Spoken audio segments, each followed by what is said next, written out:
C'est parti. Alors bonsoir. Vous savez que ce Shabbat,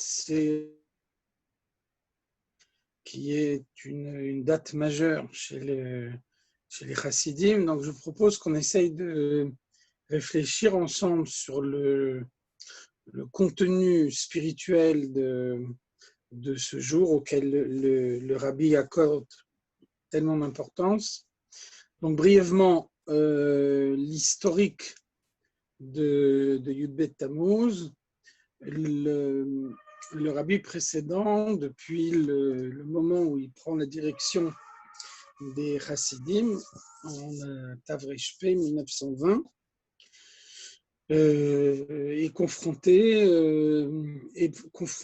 au communisme en Russie, qui lutte ouvertement contre les religions en général, contre le judaïsme en particulier. On a certains écrits dans lesquels on voit que le Rabbi Rachab, le père du rabbi précédent, quand il a vu le mal que le communisme apporterait dans le monde, est parti spécialement pour ça à Lubavitch, auprès des tombeaux de son père et de son grand-père, du Rabbi Maharash et du Tzemar Tzedek, pour leur demander d'être libérés de ses fonctions, compte tenu des difficultés immenses qui allaient surgir. Donc c'est dans ce contexte que le rabbi précédent prend la direction des Chassidim, devient le successeur de son père.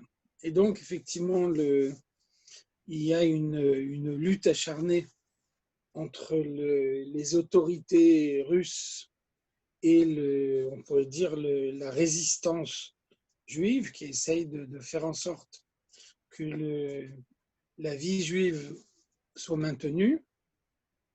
Et donc, l'action est menée par le rabbi précédent. Il faut noter qu'il y a eu à l'époque des milliers de morts parmi les chassidim. Et on peut voir ici la force de Messirut Nefesh, la force du don de soi des chassidim, puisque le rabbi précédent avait tout un réseau d'écoles, cheder, de yeshivot, clandestines. Il avait des réseaux de shrita qui étaient clandestins également.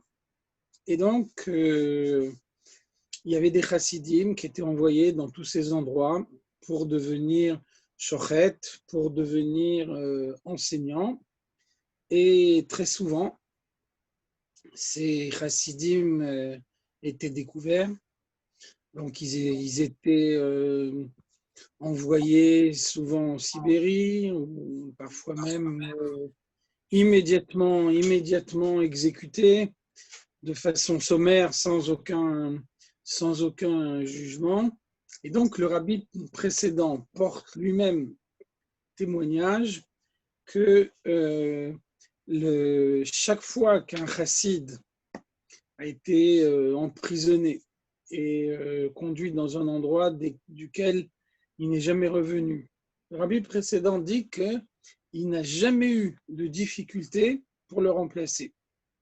Celui qui était envoyé pour être shochet à la place du shochet assassiné, pour être enseignant à la place de l'enseignant assassiné, n'avait aucun doute sur ce que serait son sort final. Et on voit que malgré ça, jamais, à aucun moment, le rabbi précédent a eu des difficultés à trouver des chassidim qui acceptaient la mission qu'il leur confiait. À l'époque, le rabbi précédent a réuni autour de lui les plus grands chassidim du mouvement Lubavitch, et il leur a fait jurer que le combat contre le communisme irait jusqu'au bout et qu'ils devaient tous être prêts à donner leur vie pour ça. Donc, on a ici une période de grandes persécutions, de grandes souffrances qu'on connaît, on connaît beaucoup mieux à l'heure actuelle, puisque avec la libéralisation de la Russie, on a maintenant accès aux archives. Donc, il y a beaucoup d'éléments qui n'étaient pas connus au préalable qu'ils connus maintenant, beaucoup de dossiers qu'on a pu consulter. Et donc, on voit l'ampleur des persécutions de l'époque, des pertes de Hassidim. Parenthèse, il y a un élément intéressant. On a trouvé il y a quelques années en Russie un journal historique, peut-être l'équivalent d'Historia en France, donc un journal historique qui avait rien à voir avec le judaïsme. Et donc on trouve un article dans ce journal. L'article est écrit par celui qui était le percepteur, celui qui était chargé de collecter les impôts dans la région de Vitebsk, de laquelle dépendait également la ville de Lubavitch. Et donc cet homme, l'auteur de cet article, raconte que c'était avant la période du communisme. Mais bon, c'est significatif de la manière dont on trouve actuellement des documents en Russie qui permettent d'avoir des éléments qu'on ne possédait pas au préalable. On voit des choses beaucoup plus précises. Donc cet homme, qui n'est pas juif, raconte que à 18 ans, il a terminé l'école des impôts et il est nommé dans cette région. Quand il est nommé, alors il s'aperçoit que tous les fils du Tzemar Tzedek gagnent leur vie en vendant du vin. Donc, à l'époque, en Russie, l'impôt qu'on doit payer sur le vin est proportionnel au degré d'alcool qu'il y a dans ce vin. Et donc, en consultant les dossiers, il s'aperçoit que son prédécesseur faisait confiance au fils du Tzemar Tzedek, qui lui déclarait un certain titre en alcool, et il les croyait sur parole, et il ne vérifiait pas leurs affirmations. Et donc, lui, il dit dans l'article, fraîchement émoulu de son école,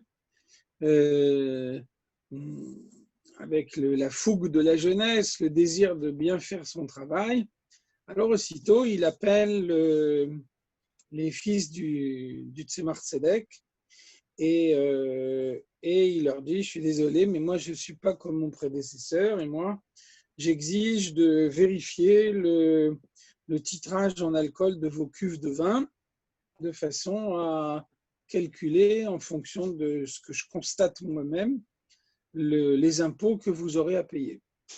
Donc, ça s'est passé peu avant Pessah. Tout le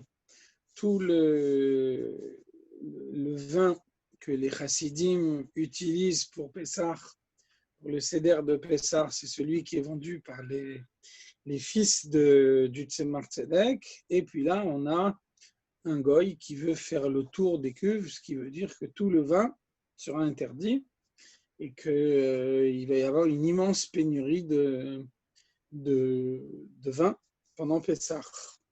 Donc les fils du Tzemar Tzedek essayent de négocier et à ce moment-là, le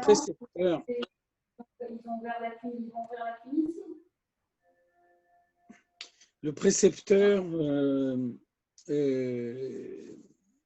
tout d'un coup a une idée. Il leur dit, écoutez, depuis que je suis arrivé ici, tout le monde parle énormément de votre père, du Tzemar Tzedek. Alors, qu'on n'appelait pas encore le Tzemar Tzedek, puisqu'on lui a donné ce nom après qu'il ait disparu de ce monde. Et donc, il leur dit finalement, je veux bien vous croire sur parole, mais à une condition, je veux rencontrer votre père. Donc, les fils du Tzemar Tzedek sont profondément embarrassés. On sait que le Tzemar Tzedek, après qu'il ait perdu son épouse, ne recevait plus personne en yichidout, en entrevue personnelle. Après qu'il a perdu son épouse, il a dit « le monde s'est assombri pour moi ». Et donc, il ne recevait plus personne. Et donc, les fils du Tzemar Tzedek se sont dit même ces chassidim, il ne les reçoit pas. Et puis là, tout d'un coup, il va recevoir un goy. Et donc, comme ils ont vu que c'était la seule possibilité, qu'il n'y avait pas d'autre possibilité de sauver leur vin, alors ils ont accepté.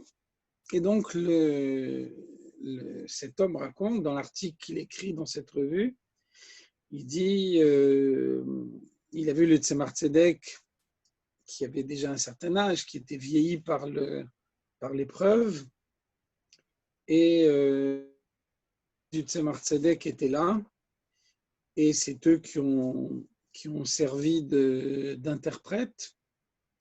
Et cet homme raconte, quand je suis rentré dans le bureau du Tzemar Tzedek, alors j'ai perdu la parole, je n'arrivais plus à parler. Et à ce moment-là, dit-il, le Tzemar Tzedek a pris lui-même la parole et il dit, il m'a décrit toute ma vie. Il m'a décrit toute ma vie, étape par étape. Et donc, cet homme dit, à l'époque, j'avais 18 ans, maintenant j'ai un âge très avancé, et je peux vous garantir que tout ce que le Tzemar Tzedek m'a dit, c'est réalisé point par point dans ma vie. Et après, même, il ajoute, surtout, ne m'accusez pas de complaisance envers les Juifs. Je suis antisémite, il affirme clairement, je suis antisémite. Néanmoins, je vous raconte ce que j'ai vu de mes propres yeux, entendu de mes propres oreilles, l'intégralité de tout ce que le Tzemar Tzedek a dit à l'époque, c'est pleinement réalisé dans sa vie. Donc, vous voyez comment on trouve énormément de documents intéressants, donc a fortiori tous les documents du KGB qui ont été mis sur la place publique et où on a la possibilité de voir le contenu des interrogatoires, toutes les questions qui ont été posées, les réponses qui ont été données. On a eu en particulier le dossier de l'interrogatoire du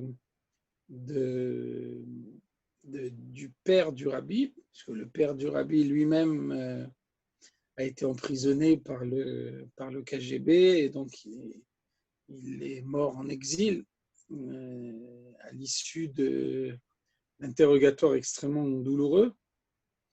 Alors on sait que quand le dossier du KGB a été retrouvé, il a été envoyé au rabbi, et il y avait une photo, comme dans chaque dossier de détenu. Et donc, au moment où le rabbi a reçu ce dossier, on voit que son étonnement premier, ça a été cette photo.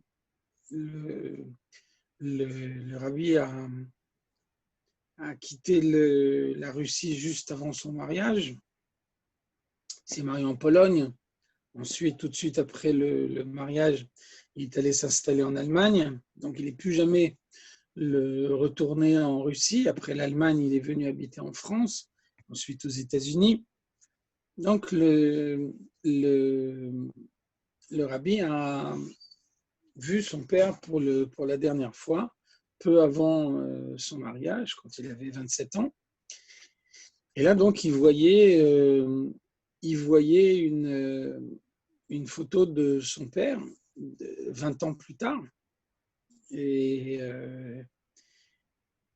son père avait vieilli d'une façon inimaginable, beaucoup plus que 20 ans. La photo était réellement la photo d'un vieillard. Et donc, le rabbi a écrit au dos de cette photographie, le rabbi a écrit « Ha-omnam ». Est-ce que c'est possible que ce soit à ce point-là? Est-ce qu'un homme peut vieillir à ce point? Par la suite, on voit que le rabbi a commenté ce point-là une fois dans une de ses interventions. Le rabbi a fait un rapport avec le rabbi Elazar ben Azaria, dont on fait mention dans la Haggadah de Pessah. Le Rabbi Elazar ben Azaria dit « Are ani keven shiv'im shana » je suis comme si j'avais 70 ans. Et lo zachiti shete amer yitziat mitzrayim baleilot. Je n'ai pas obtenu des autres chachamim, des autres sages, que la sortie d'Égypte soit mentionnée la nuit. Donc, qu'est-ce que ça veut dire comme 70 ans? Et ça veut dire qu'il avait en réalité 18 ans. Seulement, est nommé Nassi lorsqu'il est devenu le chef du peuple juif.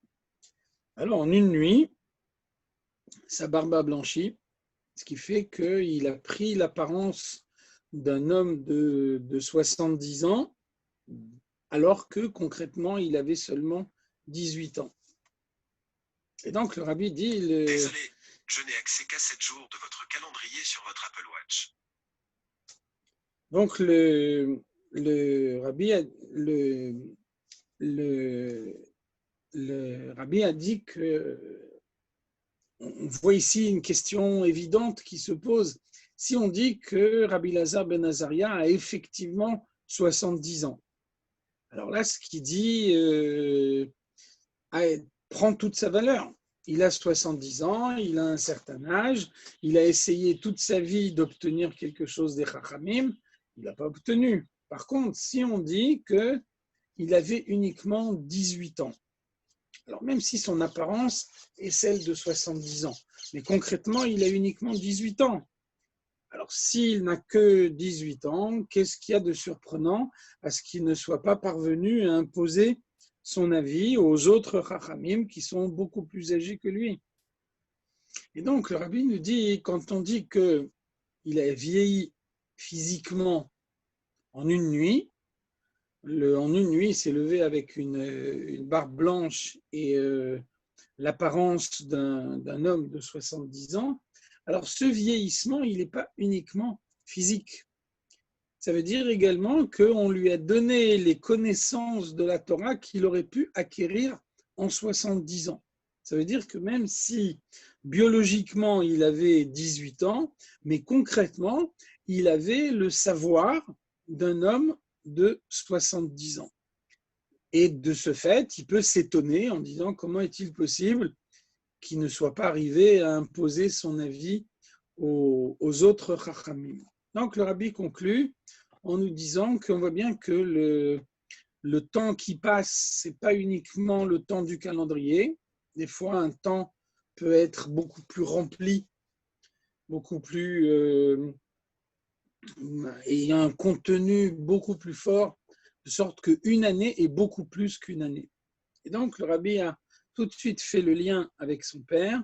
Le rabbi a dit qu'on voit comment son père, en quelques années, a vécu beaucoup plus que ce qu'il a vécu réellement. Et donc, sa vie, en peu de temps, a eu en elle beaucoup de choses, comme si elle avait été beaucoup plus longue. Alors, pour revenir au rabbi précédent, on voit que ceux qui le poursuivaient le plus, c'est ce que le rabbi appelle la Yefsektia. Yefsektia, c'est la section juive du Parti communiste. Donc, malheureusement, comme c'est bien souvent le cas, on connaît le verset Meharsaïr ou Machrivaïr Mimcha Yetzeru. Ceux qui veulent te détruire et te démolir émanent de toi. Alors, on voit que bien souvent, quand un juif fait du mal à un autre juif, alors il peut être beaucoup plus redoutable. Là, en l'occurrence, la section juive du Parti communiste est celle qui a mené toutes les persécutions contre les juifs religieux en Russie. Et ensuite, donc en guise de remerciement, une fois que la Yevsektia avait pleinement fait son travail, qu'ils avaient vraiment éliminé tous les leaders de la communauté juive, alors on voit que la plupart d'entre eux ont été fusillés par les communistes au moment où ils n'avaient plus besoin d'eux. Donc, le rabbi précédent, à l'époque, se distingue par une attitude très rigide. La position du rabbi précédent, c'est le refus de toute concession. On voit que d'autres autorités rabbiniques à l'époque, on vit une période de persécution. En période de persécution, il est légitime de faire quelques concessions avec la halakha qui permettent de sauver sa vie. Le fait d'être en danger, concession majeure avec la halakha, comme par exemple le fait de prendre un train pendant le Shabbat pour pouvoir se sauver, parce qu'on est sûr que si on ne se sauve pas, ce qui va se passer par la suite sera très grave. Donc, le rabbi précédent a la position opposée à tout ça, et le rabbi précédent, pour lui-même comme pour ses chassidim, le rabbi demande une absence totale de toute concession. Le rabbi précédent raconte que la décision de l'emprisonner a été prise au moment d'un Farbrengen, d'une réunion chassidique de Purim Katan, le Tavresh Pezaïn, 1927.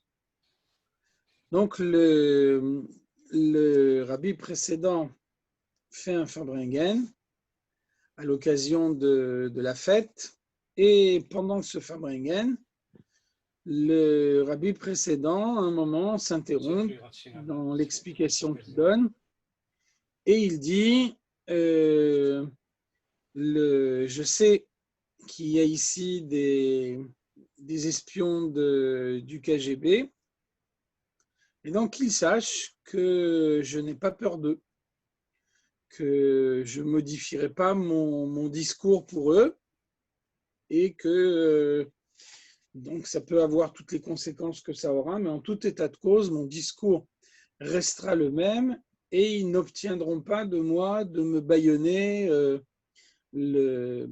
parce que j'aurais peur d'eux, etc. Donc, les propos du rabbi précédent sont rapportés par les espions qui sont présents, et c'est donc au moment de ce Farbrengen, donc Yudalet Adar Rishon, que la décision est prise de l'emprisonner.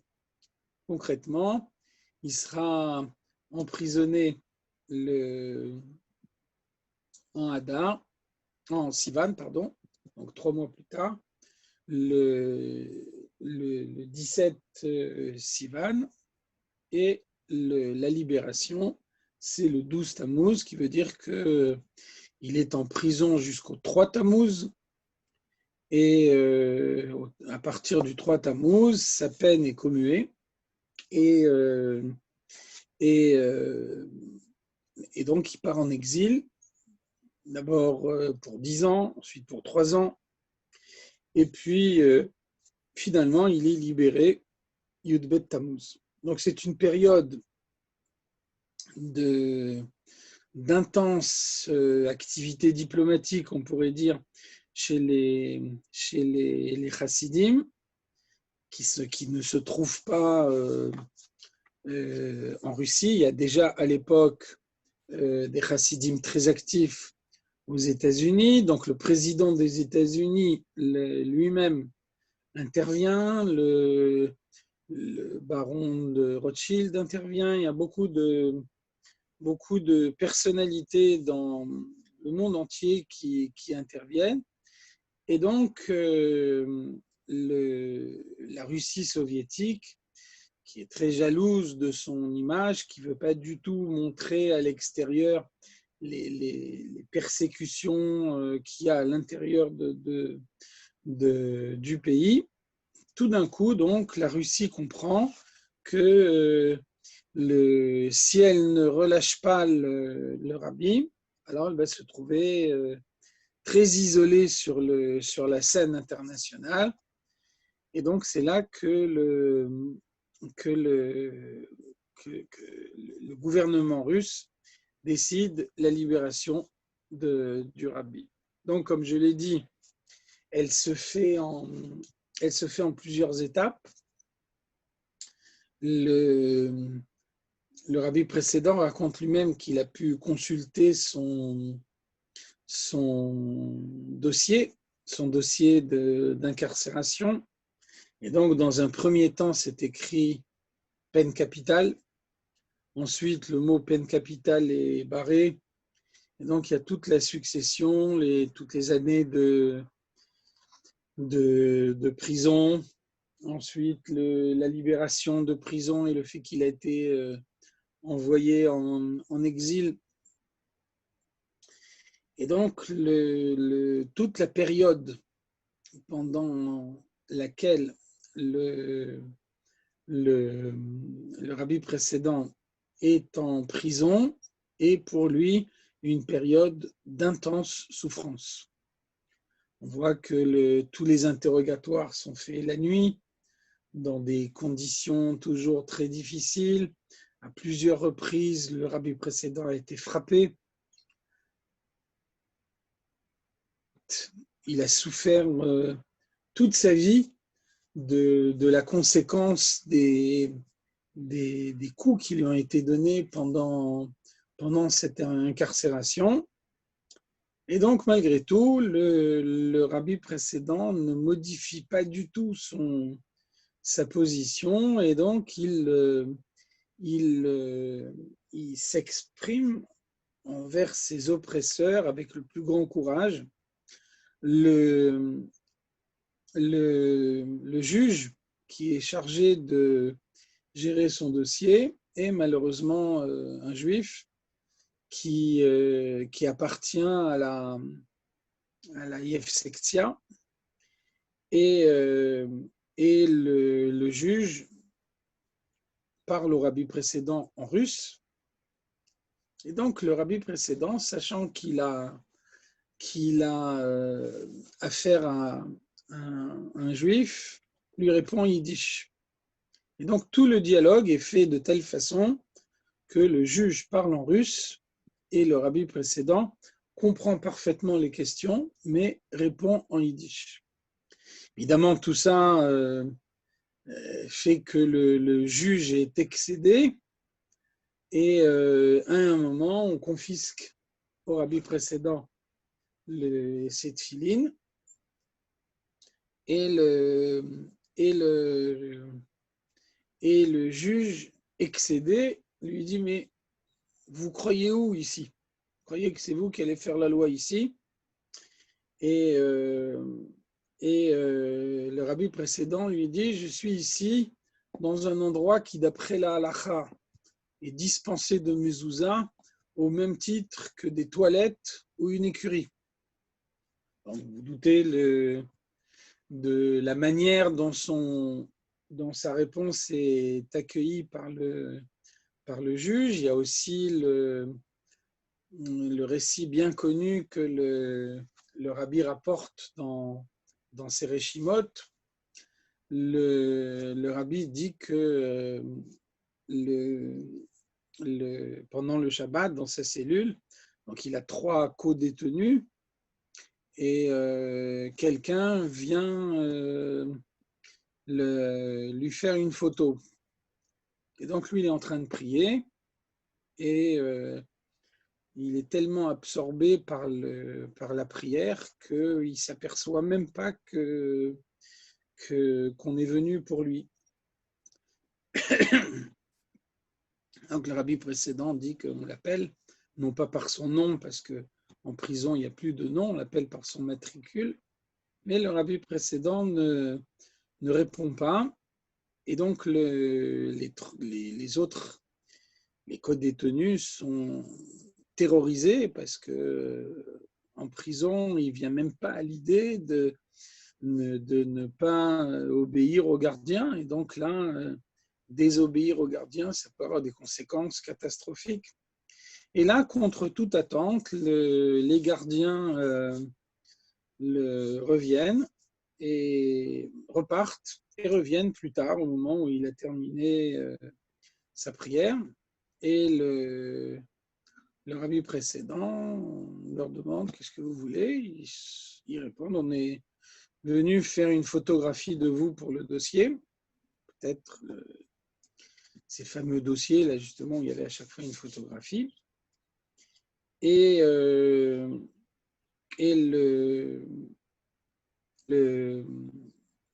rabbi précédent leur répond si vous voulez faire une photographie, vous avez besoin de mon accord. Vous ne ferez jamais une photographie de moi si vous n'avez pas mon accord. Et en tout état de cause, cette photographie ne se passera pas Shabbat. Donc les gardiens repartent, et c'est le directeur de la prison qui arrive lui-même, et donc les détenus sont encore plus terrorisés, parce que qu'est-ce qui va se passer? C'est le directeur de la prison lui-même qui se dérange, ça n'arrive jamais. Et donc le directeur de la prison demande au rabbi précédent, mais pourquoi vous avez renvoyé mes gardiens? Ils ne voulaient rien de mal, ils voulaient juste vous faire une photographie. Pourquoi Et donc le rabbi précédent dit qu'il n'est pas question qu'il se laisse photographier pendant le Shabbat, et donc le directeur accepte aussitôt. Et la photo est faite Motsai Shabbat, lorsque le Shabbat est terminé. Donc c'est de cette façon-là que l'emprisonnement du rabbi est une épreuve très très douloureuse. Le rabbi précédent parle en particulier d'un coup qu'il a eu dans le ventre, qui était particulièrement douloureux et dont il a souffert pendant le reste de sa vie. Et puis donc ensuite, Gimel Tammuz, on lui apprend qu'il est libéré de prison, que sa peine a été commuée, et qu'il part en exil. Et donc à ce moment-là, on lui annonce que on va le laisser rentrer chez lui pour passer quelque temps avec sa famille avant de partir en exil. Et ensuite, le train qui le conduira en exil à Kostrama partira Shabbat matin. Et donc, le rabbi précédent, toujours fidèle à sa position, dit il n'est pas question que je prenne le train Shabbat. Je ne voyagerai pas le Shabbat. Et à ce moment-là, on lui dit, si vous refusez de voyager le Shabbat, alors vous ne verrez pas votre famille. On ne vous laissera pas rentrer chez vous et passer quelque temps avec votre famille. Et donc, le rabbi précédent dit, quoi qu'il advienne, je ne voyagerai pas le Shabbat. Et effectivement, on voit que c'est dimanche matin que le rabbi précédent prend le train pour se rendre à Kostrama. Et donc, le rabbi précédent fait passer quelques messages à ses chassidim. Notamment, il leur demande de ne pas venir à la gare, de façon à ce qu'il n'y ait pas un mouvement de foule autour de son départ en exil et du fait qu'il prenne place dans ce train. Donc, il demande qu'il y ait uniquement sa famille, un nombre de chassidim très restreint qui l'accompagne à la gare. Et puis, il demande qu'un chassid soit envoyé à Kostrama pour préparer son arrivée, préparer qu'il y a là-bas tout ce qui est nécessaire pour pouvoir respecter le judaïsme, même à Kostrama, même dans une ville d'exil. On voit que le rabbi explique, le rabbi fait une comparaison avec Yaakov Avinu. On voit que quand Yaakov Avinu quitte Eretz Israël,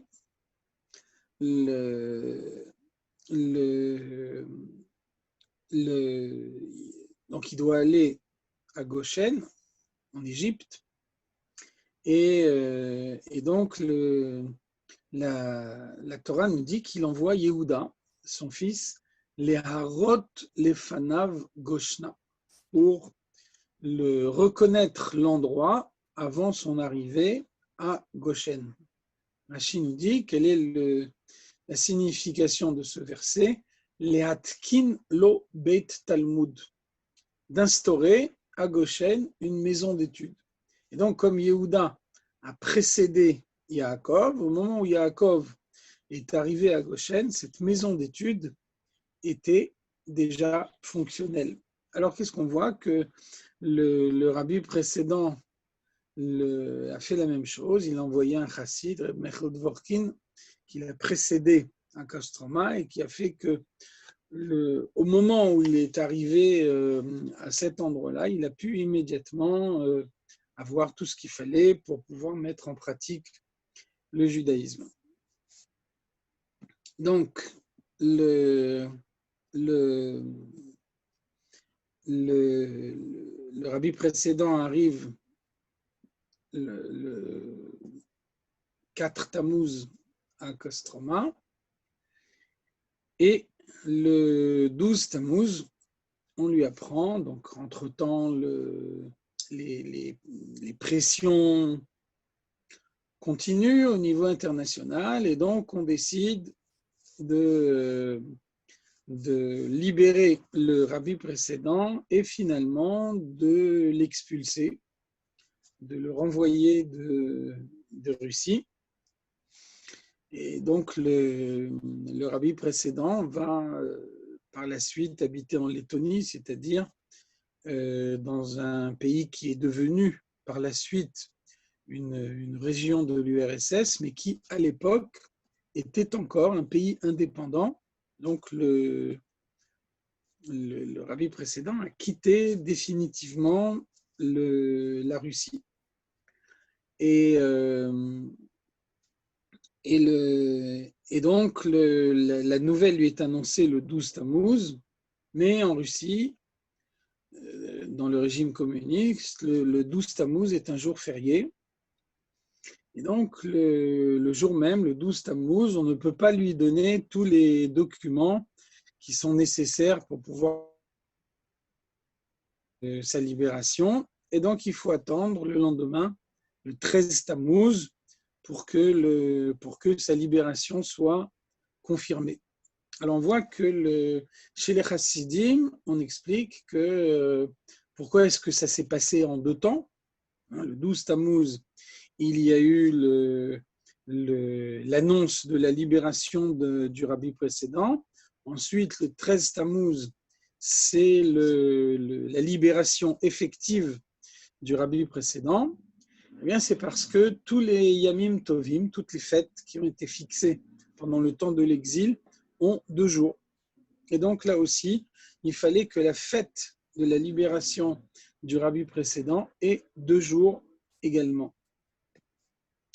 Et d'ailleurs, on voit que Yutet Kislev, la libération de l'Admour Azaken, eh bien, ça se passe de la même façon. Le rabbi précédent, l'Admour Azaken est libéré Yutet Kislev, le 19 Kislev, mais il demande à être conduit dans la maison d'un des chassidim résidant dans la ville.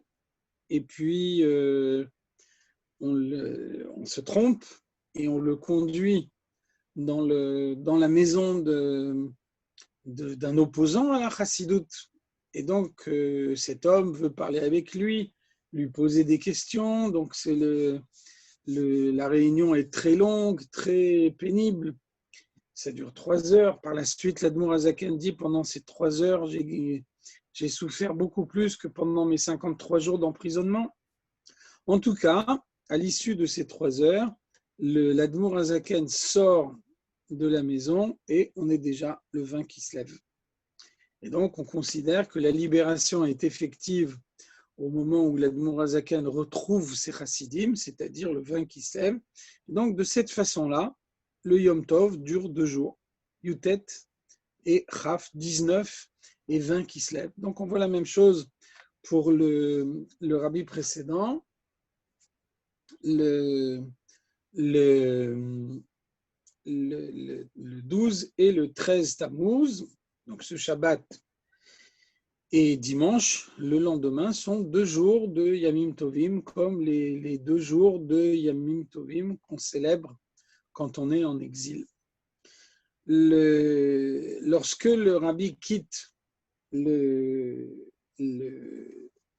et puis ensuite la Russie, le rabbi précédent adresse à tout le peuple juif une lettre à l'occasion de la première célébration du Bet Tammuz. Dans cette lettre, il y a une phrase qui reste particulièrement célèbre. Le rabbi précédent écrit « Lo oti bilvad ga'al hakadosh baruch hu beyud Bet Tammuz » ce n'est pas uniquement moi, à titre personnel, qui ai été libéré le 12 Tammuz, mais toutes les catégories constitutives du peuple juif, y compris Mi Shebeshem Israël Yichune, celui qui est textuellement uniquement surnommé juif. Donc le rabbi insiste beaucoup sur cette idée. Un surnom, ce n'est pas son véritable nom, ce n'est pas le nom qu'on lui a donné à sa naissance, c'est un nom qui a été rajouté par la suite. Donc on peut imaginer quelqu'un que Chas v'Shalom il soit tellement éloigné du judaïsme que pour lui, être juif, c'est comme un surnom, comme quelque chose qui se rajoute à lui et qui ne décrit pas son essence profonde. Bien entendu, ce n'est pas la réalité. Il est clair que l'essence profonde d'un juif, en tout état de cause, reste toujours le judaïsme. Et donc, certaines personnes qui se sont énormément éloignées peuvent donner l'apparence d'avoir un tel surnom. Et donc, le rabbi précédent nous dit Yud-Bet Tammuz concerne même des juifs aussi éloignés. Finalement, le Yud-Bet Tammuz est une étape dans la délivrance. C'est le moment où la possibilité a été donnée au rabbi précédent de sortir de Russie, de cette façon-là, de se rendre dans différents endroits. De façon générale, on considère que les 30 ans pendant lesquels le rabbi précédent a dirigé les chassidim se divisent en 3 périodes. Il y a 10 ans en Russie, 10 ans dans différents pays européens, la Lettonie, la Pologne, et 10 ans sur le continent américain. Alors d'abord, un premier point important, si on cherche la signification profonde de Yud Bet Tammuz,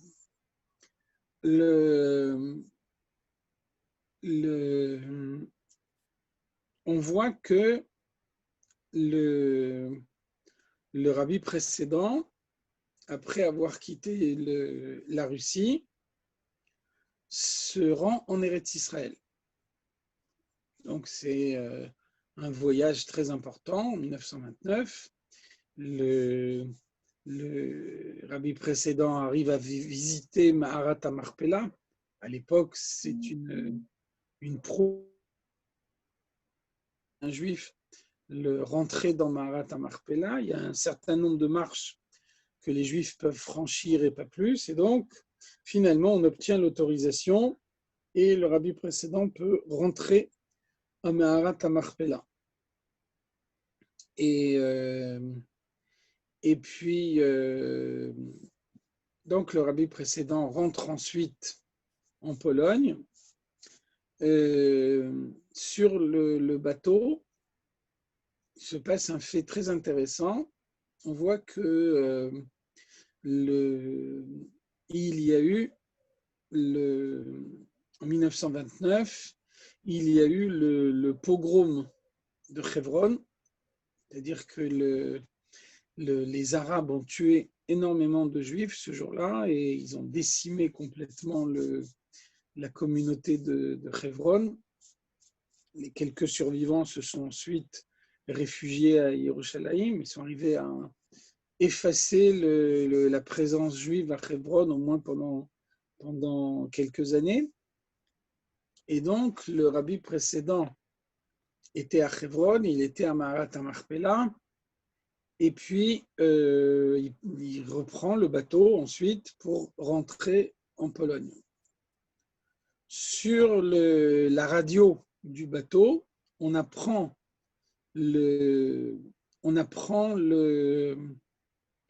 la nouvelle du pogrom de Hebron, et le rabbi précédent, quand il l'apprend, a une attaque. Aussitôt, il tombe malade. Il y avait sur le bateau un professeur de médecine d'un hôpital de Varsovie, qui était un professeur très connu à l'époque, en même temps un juif religieux. Et donc, c'est lui qui est à bord du bateau et qui soigne le rabbi précédent. Ensuite, quand quand le rabbi précédent est guéri, toujours sur le bateau, et le médecin vient le voir et il dit au rabbi précédent, avant que nous nous quittions, je voudrais vous demander un tikkun. Et donc le rabbi précédent est très surpris. Un tikkun, ça veut dire qu'on a fait une faute. Quand on a fait une faute, alors on demande à un tzaddik un tikkun, on lui demande de quelle manière on peut réparer cette faute. Et là, le rabbi précédent lui dit, mais vous n'avez fait aucune faute, au contraire, vous m'avez guéri. Sans vous, je serai plus ici. Et donc, le médecin lui répond, la maladie que vous avez eue est mortelle. Et la seule raison pour laquelle vous n'êtes pas mort, c'est parce que j'étais à bord. Et donc, j'ai pu vous soigner. Or, le monde ne peut pas se passer de vous. Le monde ne peut pas se passer d'un rabbi. Donc, toute la raison pourquoi vous avez eu cette attaque, c'est parce que j'étais à bord et je pouvais vous soigner.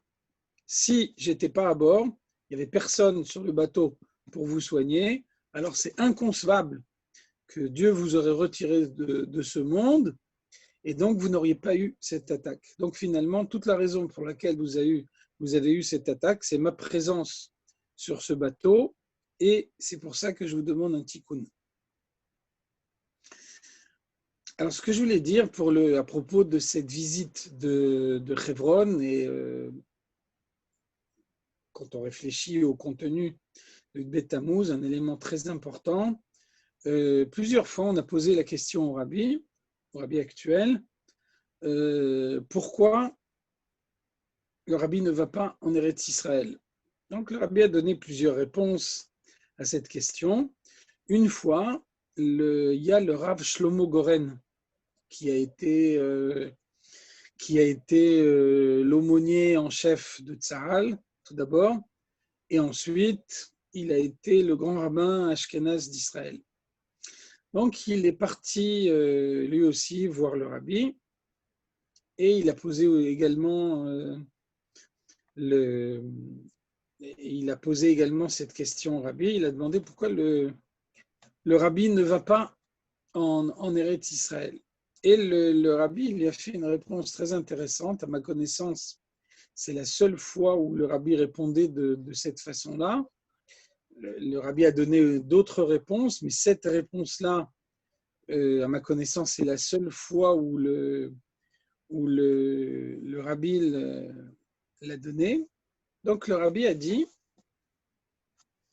parmi les élèves du Baal Shem Tov, chacun a reçu une manière différente de pouvoir obtenir des réponses de Dieu, de pouvoir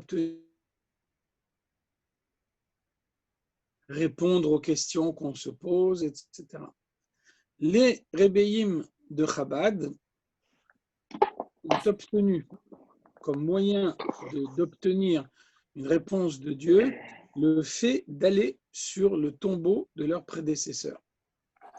Et donc en Russie, l'Admour Haïmtsaï allait sur la tombe de l'Admour Hazaken, le Tzemar Tzedek allait sur la tombe de ses prédécesseurs, le Rabbi Maharash, le Rabbi Rachab en faisait de même, le Rabbi précédent a pu longtemps aller sur la tombe de son père, et puis ensuite, le rabbi précédent est expulsé de Russie.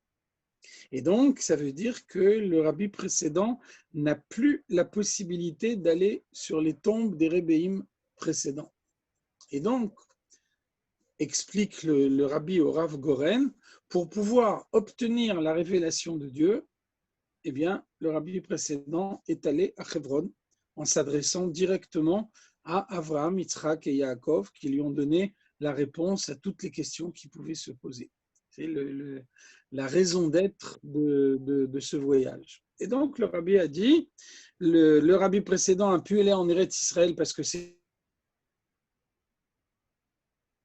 recevoir la révélation divine. Le rabbi a dit, pour moi, ce n'est pas nécessaire, puisque le rabbi précédent est enterré à New York.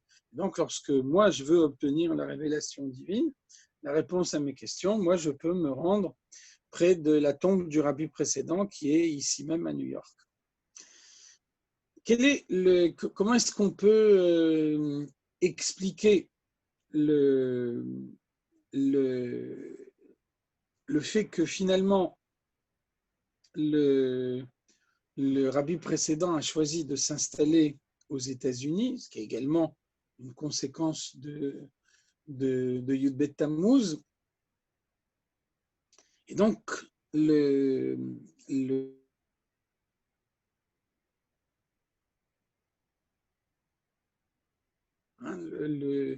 judaïsme religieux, à l'époque, est totalement absent en Amérique.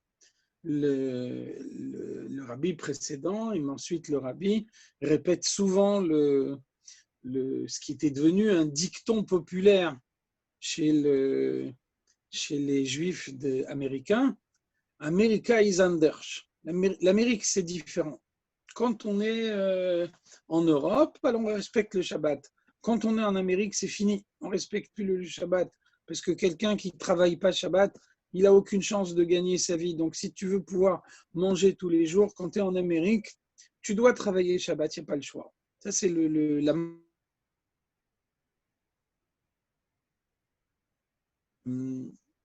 rabbi précédent arrive et il arrive à transformer les États-Unis et à instaurer la Torah aux États-Unis dès son arrivée. On voit que le rabbi précédent arrive aux États-Unis, la première chose qu'il dit, c'est « Je crée ici une yeshiva Tomchet Uimim, une yeshiva Lubavitch, et donc la yeshiva commence son étude demain matin. » Et tout le monde, même les chassidim, disent « Mais attention, ici on est en Amérique. En Amérique, une yeshiva, ça ne passe pas. Personne ne sera d'accord de faire une yeshiva en Amérique. » Et donc, le rabbi tient dur comme fer. De cette façon-là, très rapidement, on arrive à trouver une synagogue qui accepte de prêter ses locaux. On arrive à trouver 2-3 garçons qui sont d'accord de commencer à étudier la Torah.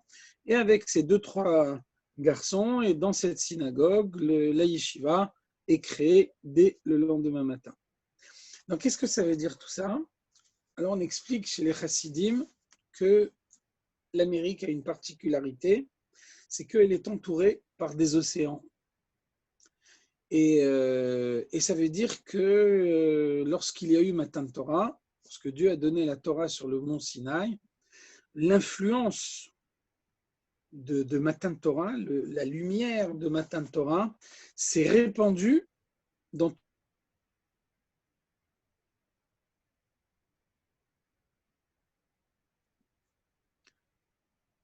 mais pas aussi clairement en Amérique, parce que l'océan faisait une coupure et que la Torah n'est pas arrivée jusqu'en Amérique aussi clairement qu'elle est arrivée dans les autres pays. Et c'est pour ça que les Juifs à l'époque arrivaient en Amérique et que ce qui leur paraissait évident en Europe, le respect du Shabbat, n'était plus aussi évident dès l'instant où ils sont arrivés en Amérique. Donc finalement, il faut interpréter l'arrivée du rabbi précédent en Amérique comme l'importation de Matan Torah en Amérique et le monde à la venue du Mashiach. Il fallait que le continent américain puisse recevoir sur lui la Torah au même titre que les continents européens. Tout au long de l'histoire, il y a eu beaucoup de communautés juives, le continent africain où il y a eu des grands chachamim qui ont étudié la Torah. Il fallait que, pour que le Mashiach puisse venir, que le continent américain reçoive l'élévation de cette façon-là. Et c'est ce qui s'est passé avec l'arrivée du rabbi en Amérique. De même également, l'arrivée du rabbi en Amérique, ça a été l'effondrement du communisme, même si il a mais il n'y a pas de doute, l'effondrement du communisme, c'est la conséquence directe de Yud Bet Tammuz. Chacun connaît l'histoire, on sait que le rabbi a reçu une fois le professeur Branover, qui était un professeur à l'université de Beersheva, un chassid Chabad, et donc quelqu'un qui s'est beaucoup occupé de l'intégration des Juifs de Russie en Israël. Et donc il raconte qu'il a été reçu par le rabbi. À un moment, le rabbi lui a accordé une yichidut. Juste avant le début de la perestroïka, juste avant le début de la libéralisation en Russie, qu'on n'attendait pas du tout, qui était vraiment une surprise. Et au point que celui qui était élu le président de ce qui était encore l'URSS avait été un des chefs les plus durs du KGB. Et donc, il y avait le Times qui avait fait sa couverture en disant celui qui est élu va rétablir la tendance dure du communisme reçu par le rabbi. Et le rabbi lui dit très bientôt, il va y avoir une alia massive des Juifs de Russie en Israël et il faut préparer des logements, du travail, de façon à ce qu'ils puissent s'installer en Israël dans des conditions optimales. Et donc le professeur Branover a raconté qu'il a eu un cas de conscience à l'époque. D'un côté, le Times nous dit que celui qui est élu, c'est le chef le plus dur que la Russie. On veut construire des maisons pour les Juifs de Russie. Et le professeur Branover a dit, je vais être totalement ridicule si je transmets en Israël une telle demande. Alors on voit qu'effectivement, les Juifs sont sortis en masse de Russie par la suite et sont venus en Israël. Et ensuite, le professeur Branover raconte que de nombreuses années par la suite, quand ce président à la retraite est venu et qu'il a lui-même visité Israël, alors le professeur Branover lui a dit, vous vous rappelez la couverture du Times, on pensait que vous alliez être un président très très dur, mais le rabbi, lui, il savait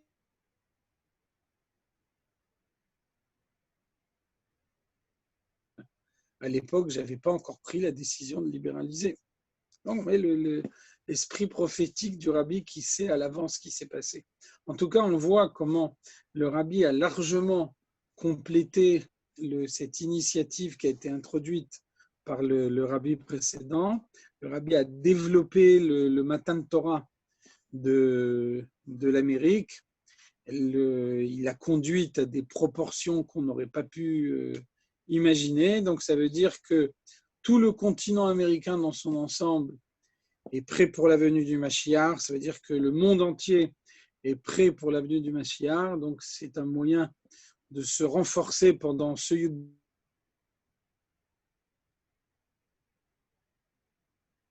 que le Mashiach arrive d'une seconde à l'autre, l'assurance de l'imminence de la délivrance, et donc que Dieu fasse que le Mashiach arrive bien avant le Shabbat, de façon à ce qu'on puisse passer l'intégralité de ce Shabbat Yud Bet Tammuz dans le Bet Hamikdash et en présence du Mashiach. Amen, amen. Amen. Que Dieu écoute tes paroles. Amen.